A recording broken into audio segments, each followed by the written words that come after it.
হে প্রিয় রাসূল তব দিদারে পাব ধন্য তখন আমি তব দিদারে পাব ধন্য তখন আমি শূন্য দেহ লুটাবে ধুলায়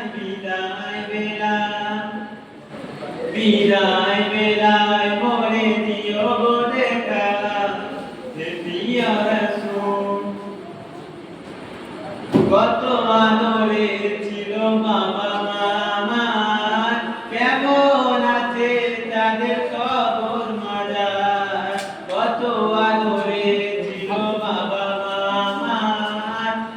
কেমন আছে তাদের কবর মাজার তা খবর আজও অজানা